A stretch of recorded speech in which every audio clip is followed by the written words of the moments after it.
সংক্ষেপে যদি এক কথায় বলি, বিদেশে থাইকা কেউ যদি মনে করেন যে আমি বিদেশে বসে থাইকা আমি 50 কোটি টাকা এই গরুর ফার্ম, গরু অ্যাগ্রো সেক্টরে আমি ইনভেস্ট করব এবং এটা থেকে প্রফিট করব, আমি বলবো যে এটা সম্ভব না। অনেকে তো আছে বিদেশে থেকে স্ত্রীকে টাকা দেয়, ভাইকে দেয়, শালা বাবুকে দেয়, মামাকে দেয়। আপনি তো দিবেন কাছের লোককে, যাকে আপনার বিশ্বাস হয়, এটাই তো আপনি করবেন। আপনি তো অপরিচিত লোককে দিবেন না। তা দিয়ে আপনি এই ব্যবসাটা আপনি কখনোই প্রফিটের মুখ দেখবেন না। আপনার যত বেশি ইনভেস্ট তত বেশি লস হবে, যত কম ইনভেস্ট তত কম লস হবে। কারণ আপনি যার ভরসায়, যাকে বিশ্বাস করে, যার ভরসায় আপনি খামারটা তৈরি করছেন, যে এটা চালাবে সে কতটা বুঝে, এটা হলো প্রথম বিষয়। আর দ্বিতীয় বিষয় আসে সে কতটা অনেস্ট, এটা আরেকটা বিষয়। তৃতীয় বিষয়টা আসে সে কতটা শ্রম দিতেছে। এই সমন্বিতভাবে যদি সব কিছু ঠিক থাকে তখন আপনি এটাতে লাভ করতে পারবেন। আপনার টাকার প্রতি অন্যজনের দরদ থাকবে না। আসসালামু আলাইকুম, এগ্রিকালচার নিউজ চ্যানেলের পক্ষ থেকে সবাইকে স্বাগত জানাচ্ছি। আমি বাইজিদ মোড়ল। বন্ধুরা, আমার পাশে বসে আছেন একজন গরুর খামারি, একজন ঘাস চাষ করে কাটিং তৈরি করে সারা দেশে খামারিদের মাঝে সরবরাহকারী এবং একজন পরিচিত নাম চাঁদপুর অ্যাগ্রো রেঞ্জের আব্দুল হাই। হাই ভাই, জি, আপনার সাথে তোমরা অনেক বিষয় নিয়ে আলোচনা করি। জি, এখন আমার সাথে আসলে কি, আগে একটা সময় আমি ছিল সবার জন্য কাজ করতাম, টার্গেট পিপল ছিল আমাদের সবার শিক্ষিত ছেলেরা। এখন আমার টার্গেট পিপল হচ্ছে প্রবাসী, জি, কলেজ থেকে লেখাপড়া শেষ করে যারা নতুন চাকরি খুঁজছে তারা, এই দুটি শ্রেণী, শিক্ষিত এবং শিক্ষিত বেকার এবং প্রবাসী ভাই। জি, আমার টার্গেট পিপল কিন্তু এই দুইটা। আর আগে ছিল আমি বড় বড় ব্যবসায়ীদেরকে খামারে আনতে চাইছিলাম, সেখানে অনেকটা সফল হয়েছি, অনেক বড় বড় ব্যবসায়ীরা খামার করতে আসছে। এখন আমার টার্গেট হলো প্রবাসী ভাইরা দেশে এসে কি করবেন, আমার শিক্ষিত ছেলেরা ইউনিভার্সিটি লেখাপড়া শেষ করে কি করবেন। আপনারা একটু পরামর্শ দিবেন যে কি আসলে আমরা কিভাবে তাদেরকে পরামর্শটা দিতে পারি। আমি আমার অভিজ্ঞতাটা শেয়ার করব। এই 4 বছর যাবত আমি খামার চালাইতেছি। সেই সাথে সাথে প্রথম দিন থেকেই আমি কিন্তু কাটিং সরবরাহ করতেছি। কাটিং কেন সরবরাহ করতেছি সেটার ব্যাখ্যাটা হলো এরকম যে আমার খামারে অনেক ধরনের খরচ আছে। আমার গরু আছে, আমার ঘাস আছে। আমি 1 বিঘা জমি যদি একটু ম্যাচিউর করে ফেলি, ওটা দিয়ে যদি আমি কাটিংটা বিক্রি করি, আমার খামারের খরচের একটা দিক এটা দিয়ে কাভার হয়ে যেতেছে। এই দৃষ্টিতে আমি কাটিংটা সাথে রাখছি। আর কাটিংটা সাথে রাখার আরেকটা কারণ হলো, বিভিন্ন জায়গায় মানুষ কাটিং কিনতে গিয়ে প্রতারিত হয়। মানুষ চায় একরকম ঘাস, দিয়ে দেয় আরেক রকম ঘাস। অনেকে আছে টাকাই মেরে দেয়। তো এই ভোগান্তিতে যেন মানুষ না পড়ে, যে আমার যেহেতু খামার আছে, মানুষ আমার কাছ থেকে আইসা নিতে পারবে বা আইসা দেখা নিতে পারবে, সেই দৃষ্টিকোণ থেকে আমার খামারের খরচ কাভার করার জন্য আমি কিন্তু কাটিংটা সাইড বিজনেস হিসেবে বাইসা নিই। তো এই দীর্ঘ 4 বছরের অভিজ্ঞতা আমি দেখছি, অনেক প্রবাসীদেরকে নিয়ে প্রথম বলি, অনেক প্রবাসীরা বিদেশ থেকে আমাদের কাছে ঘাসের কাটিংয়ের অর্ডার করে। আপনি বাজিদ ভাই, আপনি শুনলে অবাক হবেন, এক একজনের ঘাসের কাটিংয়ের অর্ডারের কোয়ান্টিটি 50,000 থেকে 1 লাখ কাটিং আমার কাছ থেকে নিচ্ছে প্রবাসীরা। তো যারা এই ধরনের কোয়ান্টিটি প্রবাসী থেকে কাটিং নিতেছে, নিশ্চয়ই বড় খামার করতেছে। তা আমার জানার জন্য আমি অনেকের সাথে 1 বছর পরে, 1.5 বছর পরে, 2 বছর পরে নিজের থেকে যোগাযোগ করছি, ভাই কি অবস্থা, আপনার খামারের কি আসে, কি বিষয়। কিন্তু যে রেজাল্টটা পাইছি সেটাই আপনার সাথে আমি তুলে ধরি। সেটা হলো, প্রবাসে থাইকা খামার তৈরি করা খুব ইজি। আপনার কাছে ক্যাশ টাকা আছে, আপনাকে যে যেরকম আইডিয়া দিবে, আপনি যেটা ভালো লাগবে আপনি কিন্তু খামার করে ফেলবেন। কনস্ট্রাকশন করলেন, গরু কিনলেন, খামার ঘাস লাগাইলেন, সব কিছু করলেন, কিন্তু আপনি দিন শেষে এখান থেকে প্রফিট বের করতে পারতেছেন না। বিভিন্ন রকম কারণ আছে।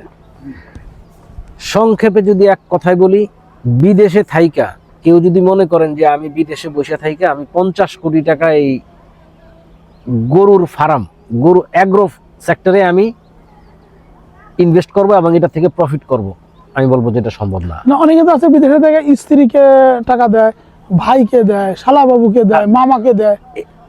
আপনি তো দিবেন কাছের লোককে, যাকে আপনার বিশ্বাস হয়, এটাই তো আপনি করবেন।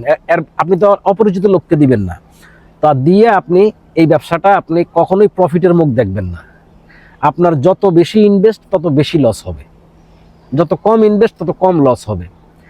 কারণ আপনি যার ভরসায়, যাকে বিশ্বাস করে, যার ভরসায় আপনি খামারটা তৈরি করছেন, যে এটা চালাবে সে কতটা বুঝে, এটা হলো প্রথম বিষয়। আর দ্বিতীয় বিষয় আসে সে কতটা অনেস্ট, এটা আরেকটা বিষয়। তৃতীয় বিষয়টা আসে সে কতটা শ্রম দিতেছে। এই সমন্বিতভাবে যদি সব কিছু ঠিক থাকে তখন আপনি এটাতে লাভ করতে পারবেন। আপনার টাকার প্রতি অন্যজনের দরদ থাকবে না। যত কথাই বলেন, আপনি যত হাই স্যালারিতে লোক রাখেন, দরদ থাকবে না। প্রবাসীদেরকে আমি বলবো যে আপনি যদি মনে করেন দেশে আসবেন, দেশে আইসা নিজে থাইকা নিজে সময় দিতে পারলে তখন খামার করবেন। খামার করার আগে আপনি যুব উন্নয়ন থেকে হোক, প্রাণী সম্পদ থেকে হোক, একটা শর্ট টাইম ট্রেনিং করে নেবেন। ট্রেনিং করলে আপনি যেই ফ্যাসিলিটিটা পাবেন, আপনি অনেক কিছু জানতে পারবেন, প্রাইমারি ধারণা পেয়ে যাবেন। প্রাইমারি ধারণা পাওয়ার ভিতরে দেখা গেছে কি হইতে হবে, প্রথম আপনার থার্মোমিটার দিয়ে গরুর জ্বর মাপা আপনাকে জানতে হবে, এটা হলো প্রাইমারি। সেকেন্ড, আপনি গরুকে ইনজেকশন নিজে দিতে জানতে হবে। আপনি যদি একজন ডাক্তারকে ইনজেকশন দিতে নিয়ে আসেন, একটা ইনজেকশন দিতে গেলেও সে 500 টাকা নিবে, 10টা ইনজেকশন দিলে সে 2000 টাকা নিবে। এই 2000 টাকা কিন্তু আপনার পকেট থেকে চলে যাইতেছে। আপনি কিন্তু যদি নিজেকে একটা গরুকে ইনজেকশন দিতে পারেন তাহলে আপনার 500 টাকা সেফ। আপনার মাসে যদি আপনার খামারে যদি, গরু তো বোমা প্রাণী, বলতে পারবে না, তার ইনজেকশনের প্রয়োজন হয়, ওষুধ খাওয়ানোর প্রয়োজন হয়। বিশেষ করে রাখালরা ওষুধ খাওয়াইতে পারে, ইনজেকশন দিতে পারে না। আর আপনি যখন পয়সাওয়ালা বিদেশে থাকেন, যেই রাখাল ইনজেকশন দিতে পারে সেও বলবে স্যার আমি তো পারি না, ডাক্তার নিয়ে আসেন। সে কিন্তু ওই কাজটা করতে চাইবে না, তো ডাক্তার আনলে তো টাকা দিতেই হবে। এই একটা বিষয় আছে। তো প্রবাসীরা কেউ প্রবাসে থাইকা খামার করবেন না, এটা হলো আমার কথা। দেশে এসে একটা ট্রেনিং করবেন। আবার অনেকদের তো শখ না, শখের আপনার বাংলো থাকতে পারে, খামার বাড়ি থাকতে পারে, সেখানে আপনার 5টা গরু আছে, 10টা ছাগল আছে, 50টা মুরগি আছে, 20টা হাঁস আছে, একটা খামার বাড়ি। সেইখানে আপনার কত খরচ হইলো সেটা মুখ্য বিষয় না, এটা আপনার শখ। মানুষের শখ করে ফুলের বাগান করে, ওখান থেকে তো আর ফুল উনি বিক্রি করে না। আর কৃষক ফুল ফুটাইয়া ফুল বিক্রি করে। তো আপনার শখের একটা খামার থাকতেই পারে, সেটা ভিন্ন জিনিস। সেখানে লাভ লসের হিসাব না, লস হলেও কিছু যায় আসে না, লস তো হবেই, লস হলে এটা কিছু যায় আসে না। আর আপনি বলছেন যদি আমি শখের জন্য খামার করি তাহলে লাভের আশা করবো না? না, লাভের আশা করবেন না। আপনি আমাকে দেখাইতে পারবেন না যে প্রবাসে থাইকা খামার চালায় এমন কেউ যে প্রফিট করতে পারছে। না, ধরো অনেক আছে যে তার স্ত্রীকে দেয়, কিছু টাকা দিল, স্ত্রী দুটো গাভী কিনে আস্তে আস্তে বড়। বাজিদ ভাই, অনেক খামারিরা আছে কি জানেন, আপনার বিভিন্ন জায়গায় লস দিয়ে বলে না যে আমি লস দিছি, হ্যাঁ, সে বলে যে না ভালো আছে, সব করে করছি, লাভ লস কিছু যায় আসে না। লাভ লস কিছু যায় আসে না। আপনি দেখবেন প্রতি বছর অনেক বিজ্ঞাপন আসে, বিদেশে চলে যাবে হঠাৎ করে, টাকার প্রয়োজনে গরুর খামার ছাগল বিক্রি করে দিতেছে। আমাদের কাছে তো এই ধরনের পার্টি আসে যে আমরা বিদেশে চলে যাব, তাই গরুগুলো সব বিক্রি করব। তো এখন দেখা গেছে কি, উনি যদি এটাতে প্রফিট হইতো তাহলে উনি কি বলে এটা বিক্রি করতো না। আর এই ভদ্রলোক আপনাকে ডাইকা নিতেছে বা আরেকজনকে ডাইকা নিতেছে, আরেকজনকে নিতেছে, প্রচার করেন আমি এটা বিক্রি করবো। সে গরু বিক্রি করতেও জানে না, সে যে গরুটা হাটে নিয়ে বিক্রি করবে সেই প্রসেসটাও সে জানে না। সে খামার করতে আসছে, সে যদি খামার করে, সে যদি গরু বিক্রি করতে না পারে, কৃষি পণ্য উৎপাদন করা খুব সহজ। এটা একটা ধাপ। এটা হলো আপনি 40% সাকসেস হইলেন। আপনার গরুটাকে আপনি লালন পালন কইরা মোটা তাজা করছেন বা লালন পালন করছেন, এখন বিক্রি উপযুক্ত করছেন, এটা 40% করলেন। আর 60% হলো বিক্রি করা, ন্যায্য দাম আপনি মার্কেট থেকে নিয়ে আসা। আপনি তো 60%ই জানেন না, গরু বিক্রি করতে জানেন না। যেমন আমি গরু বিক্রি করতে পারি না, যার জন্য আমি কোরবানির গরু করি না। আমি কখনোই কোরবানির গরু করি না। আমি তো দেখেছি ঢাকায় আমাদের বেশ কিছু বড় বড় খামারিরা আছেন, তারা কিন্তু ওই কোরবানির আগে এরকম ভাইজিরা বললো গরু বিক্রি করতে পারেন না, ওই তাদের গরু এনে তারা বিক্রি করতো। অনেক সময় দেখা যাচ্ছে যে এমনও ঘটছে একটা ভাইরাল গরু, ওই গরুটার যে যার কাছ থেকে লাস্টে বিক্রি হলো, আমরা যে ভিডিও করি, ওটার মালিক সে না, অন্য কোনো একজন ছোট খামারি।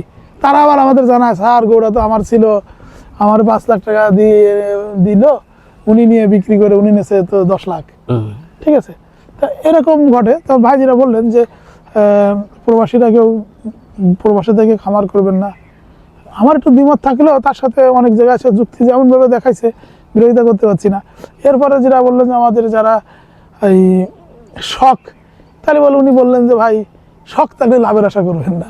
না এখন আমিও তার সাথে একমত, কারণ আমরা যাই তো কি ভাই তুমি এই ফ্রিজিয়ান গরুর মাঝখানে সাইওয়াল রাখছো, আবার একটা এই যে মাজিদ ভাই, আমি আপনাকে একটা কথা বলি, আমাদের শখ।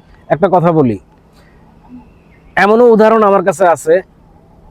কোন এক ভদ্রলোক আমাকে ফোন দিছে, ভাই আমার খামার চালাইতেছি আজকে 4 বছর যাবত, এই বছর না সেই বছর, সামনে বছর লাভ হবে, সামনে বছর লাভ হবে, এই সেই আক্রমণ, তো আপনার ভিডিও দেখছি আমি ঘাস লাগামো। তাই আমি বললাম যে আপনি কি করেন? ভদ্রলোক ঢাকায় ব্যবসা করে, তার গ্রামের বাড়িতে সে 50টা গরু পালে। অলরেডি সে 4টা কোরবানি পার করছে, 4টা কোরবানির একটা কোরবানিতেও সে লাভ করতে পারে নাই, 4 বছরেই সে লসে আছে।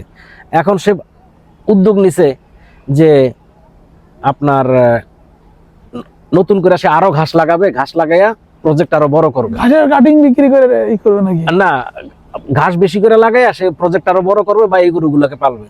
তখন আমি বলছি যে ভাই আপনি ঢাকায় থাইকা ব্যবসা করেন, গ্রামে আপনার বাড়িতে 50টা গরু পালেন, আপনি কোথায় আছেন এখন জানেন? আপনার প্লেন ক্রাশ করছে, প্লেন ক্রাশ করে আপনি সমুদ্রের মাঝখানে পড়ে গেছেন। এখন আপনি কতদিন এই সমুদ্রের নোনা পানিতে বাইচা থাকবেন সেটা হলো বিষয়। আপনি এখান থেকে পারে উঠতে পারবেন না। আপনার সেফ এক্সিট হলো যদি কেউ আইসে আপনারা এখান থেকে উঠে নেয়। ঠিক তেমনি ভাবে ঢাকা, আপনি যদি খামার করতে চান, ঢাকার ব্যবসা বন্ধ করে গ্রামের বাড়িতে যান, ওইখানে থাইকা খামার পরিচালনা করেন, প্রফিট দেখবেন। আর নচেত ঢাকায় বসে থাইকে আপনি সিসি ক্যামেরা দেখা আপনি ওইখান থেকে প্রফিট বের করতে পারবেন না। তা হাই ভাই, আপনার কাছ থেকে বিদায় নেই। না, বিদায় নেওয়ার আগে আরেকটা বিষয় আছে, সেটা হলো যে যারা নাকি শিক্ষিত ছেলে পেলে চাকরি মানে লেখাপড়া শেষ করছে, বাবার টাকা পয়সা আছে, তারা চিন্তা করতেছে যে আপনার খামার বিজনেস করে লাভ করবে। তাদেরকে আমি বলবো যে আপনাদের জন্য সুযোগ আছে। কিভাবে? সর্বপ্রথম লজ্জা শরম ত্যাগ করে আপনি একটা ট্রেনিং করেন। অনেক জায়গায় 3 মাসের ট্রেনিং হয়, অনেক জায়গায় 1 মাসের ট্রেনিং হয়, অনেক জায়গায় 15 দিনের ট্রেনিং হয়। আপনি আপনার সুবিধা মতো 3 মাস, 6 মাসের বা 15 দিনের ট্রেনিং করেন। ট্রেনিং কমপ্লিট করে অন্তত একটা লোক পাইলট হইতে হইলে তার একটা ক্যাটাগরি লাগে এত ঘন্টা ফ্লাইট এক্সপিরিয়েন্স, যে সেই লোকটা এত ঘন্টা প্লেন চালাইছে। তো আমি বলবো আপনি শিক্ষিত মানুষ, আপনি প্রথমে ট্রেনিং করে নেবেন। ট্রেনিংয়ে আপনি অনেক প্রাইমারি জিনিস জানতে পারবেন। তারপরে গরুর হাটে মিনিমাম 3 মাস আপনি সময় কাটাইবেন। বেচা শিখতে হবে, বেচা কিনা দুটোটাই দেখবেন আপনি। না, বেচা এবং কিনা শিখতে হবে। গরু দেখবেন, হাটে গিয়ে গরু দেখবেন, ওটা হলো আপনার প্র্যাকটিক্যাল ফিল্ড। 3 মাস আপনি বিভিন্ন হাটে, বড় বড় হাটে, আপনার বাসার হাট পাশে, আপনার গ্রামের পাশে, আপনার শহরের পাশে যেইখানে হাট আছে, বড় বড় হাটগুলি আপনি ভিজিট করবেন। সকালে যাবেন, সন্ধ্যায় আসবেন, সারাদিন থাকবেন হাটে।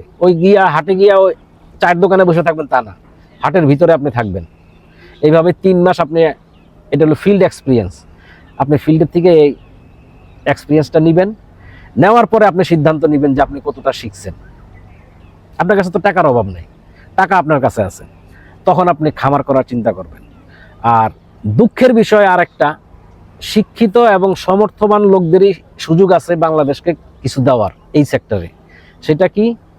সেটা হলো ভালো খাদ্য, নিরাপদ খাদ্য। যেমন আমার খামারের স্লোগান হলো নিরাপদ খাদ্য, সমৃদ্ধ আগামী। আপনি যদি একটা ভালো প্রোডাক্ট তৈরি করতে পারেন, আর এটার মার্কেট ভ্যালু আপনাকে নিজেই সেট করে নিতে পারবেন। বর্তমান বাজারে যে সমস্ত গরুগুলো মানুষ তৈরি করে, মানুষ শব্দটা ব্যবহার করে কি, গরু মোটা তাজা করা, গরু প্রস্তুত করা। আমি এই দুইটা শব্দের সাথে একমত না। গরু পালতে হবে। আপনি যদি গরু পালতে পারেন, ন্যাচারালি গরু পালতে পারেন, তাহলে আপনি একটা নিরাপদ খাদ্য আপনি মানুষকে দিতে পারবেন।